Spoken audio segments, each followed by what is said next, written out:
That was my opening statement, by the way. Well, Barry, what did you see from some of your younger guys in this last week of development and practice? Yeah, so saw some talent and guys making plays, and everybody has a chance to make a play. Old lineman, quarterback, receiver, running back, gave them all a chance last week. A lot of guys stepped up, did some good stuff. Obviously, you're turning over so much of your offensive line after this year. What are you seeing from some of the younger guys that could be kind of in that conversation moving forward? I mean, I see guys that come to work every day and take advantage of their reps when we get them. We spend most of our time during the week giving our reps to the ones. Right. I mean, our twos proportionally don't get a big chunk of that. They certainly get work during a lot of individual time. And I've seen guys use that to their advantage. And, so it was a good sneak peek into that about the way the guys have come along and developed. And I don't want to get into the name of the names, but I feel good about some of that. Coach, what jumps out to you about the Maryland defense? Are they similar to anybody else you've played so far this year? They're talented, and they play hard, and their scheme is good. And that's, watching the film is, last week was really impressive. The way that they're playing, they try to attack the ball and create a lot of turnovers. They've created a lot of havoc with that. Got a lot of respect for how they play, and I think it's a very good defense. I guess maybe beyond getting looks for some of your younger guys last week, what's the focus of a second bye week? Maybe that comes on the heels of the first one, maybe not all that much before it. Yeah, well, it was nice. It was good to recover, rest, refocus from a player and a coaching standpoint. We got a chance to kind of reflect again on the open date about what we've been doing well the last couple of weeks, kind of look back at some of the results and see why we're failing or succeeding. There's a mixture of that, and so it's always good to hit the pause button just a little bit to reevaluate all those things. So hopefully we learn some things that will help us down the stretch. Is there anything in particular that stood out from a failing or succeeding standpoint just in that two-game Yeah, stretch? there's some stuff that stood out, and that jumped off the film, and the numbers don't lie to a large degree, so areas of concern. And the big thing is we just got to stay we had to stay ahead of the chains. That's a big deal, is we got to stay on schedule, and that's not a secret to offensive success. I mean, everybody knows that, but it's just a dangerous world when you don't succeed well, and on early downs you end up getting third and long. It's hard to convert, so we got to do a good job of staying ahead of the chains. What do you think about how Caden has been running Caden Fagan running the last couple of weeks? Looks like he's been fairly decisive. Yeah, I think he's been running well. I think he's getting better and better, and you got to remember now he came off a pretty serious injury, and so missed a lot of football, and so as a guy's coming off an injury, I think he's gained a lot of confidence as the year's gone on, and in his physical skills and his football and understanding what we're doing in football. He's a very intelligent player, but he hasn't played in a whole lot of games because of some of the injuries, so he's learning every week, and he gives everything he's got, and I think he's running well. Is there something in particular you want to see from your team in this last 3-game stretch, either that you haven't seen or you'd like to see more of? I just want us to play well. I mean, that's a broad answer. I mean, there's little details, to tighten up the details, our execution, me putting them in good spots. I just, we've played some good games, some good moments, but we still have not hit a 4-quarter A to Z execution like I think we're capable of. And it's challenging in this league to do that. It'll be challenged Saturday too. Very talented defense. Like we said, opportunistic defense, very, very well schemed, and their scheme is very sound and very advanced and very complex. And I'd love for us to be able to put together a 4-quarter game. Barry, you've talked about it kind of being a copycat profession in terms of what you run and certain things that you like. How quickly, like the fourth and goal a couple weeks ago, when you see that a week ago, how does that get into the call sheet in a matter of a week?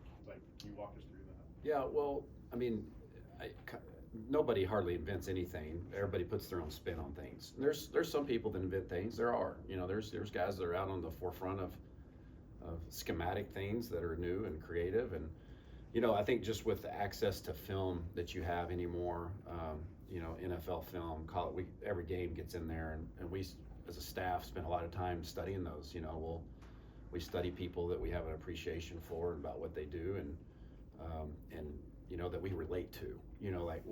We relate to people schematically. There's certain offenses that kind of they play the game like us. They have a similar philosophy, so we gravitate towards those teams, and we look and we gather information. I do it. We all do it. Guys send me stuff, and then we just figure out, what kind of fits for us. When I saw Alabama run that play, in that moment, I think against South Carolina, and I'd seen that play before, and some other people had done a similar type, scheme, and I was like, well, then that made sense for us because we had run something similar earlier with Hank in the Wildcat, and using Hank as eye candy there made sense to me, and so we put it in. And I'll just brag on our guys for a minute because we've got really intelligent players, and they can, they can get something taught to them. We can walk it, we can install it, we can run it once in practice, and I feel confident that we can go run it in a game. And that's kind of how that unfolded.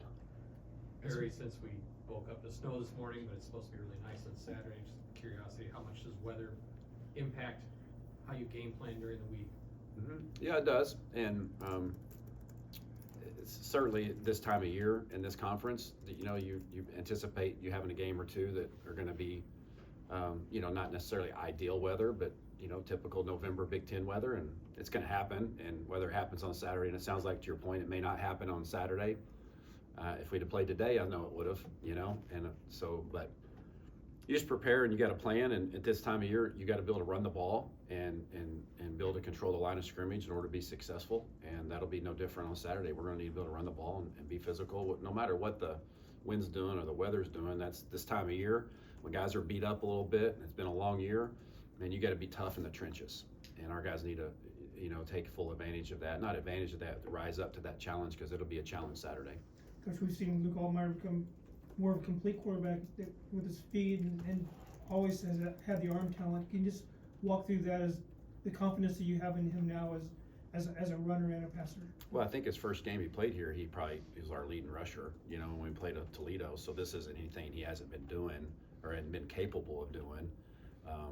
Just there's a certain level of, that you want to try to protect him the best you can from unnecessary hits.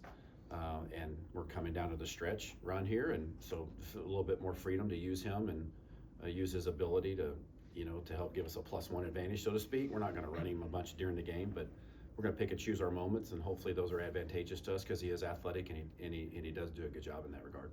Last year, Franklin and Bryant had the majority of the catches. This year it does seem a little more spread. I know last game 4 different guys caught a touchdown. Just what is it like as a play caller when there maybe are more guys, and do you prefer that, or what's it like as a coordinator?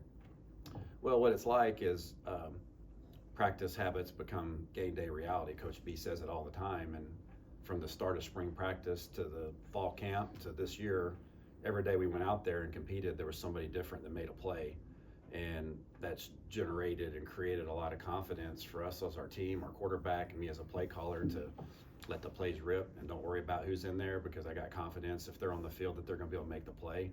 And I think diversity and spreading the ball around to multiple people, multiple receivers on multiple spots on the field is good for our offense. It was also good for our offense last year to have 2 guys that we could count on carried the load. So each year is different, each year is unique, each game's unique, and I expect that to be the case on Saturday. But we do have a lot of balance in our receiving room. And I think that's a testament to how well they work, how well they're coached, and how well they get along, and they're very unselfish. Yeah, obviously you need execution when you're in the red zone, but from a play caller, you have had success down, especially in the deep red. What are you looking for to have as much success as you guys have had in that deep red area? We're just looking to punch the ball in. Right. I mean, is there anything I guess you do? Well, we're always trying to figure out ways to feature our players and our skill, our playmakers. And as the field becomes more condensed, sometimes it's a little bit more difficult, in the run game and some of your base passing game too. The field gets condensed. You got to be able to operate within that. We've had our moments where we will, and we're going to continue to do that. But to have little wrinkles here or there that fit us, that are, I would not maybe on the deceptive end of things. That's always positive. Our guys have a lot of confidence. in what we're doing down there, and they're executing at a really high clip, and we're going to have to continue to do that. I can't brag on them enough because, again, we'll put something in on a Thursday, and we'll rep it a time or two, and I'm like, game ready. You know, I can tell it's game ready with the way they executed on a Thursday practice. I'm like, yeah, let's go let that one rip, and they've done a nice job in that.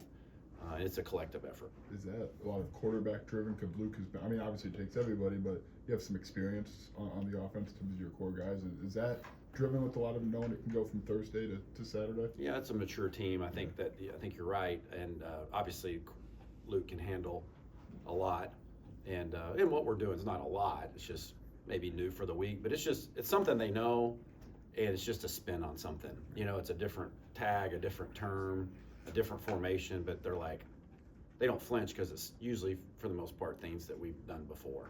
And having a veteran bunch of receivers, even though some of those guys are new to us, they're still veterans. They played a lot of football, and Arkin's played a lot of football, and our lines played a lot, so it allows you to have some flexibility in the creative realm of things. Okay.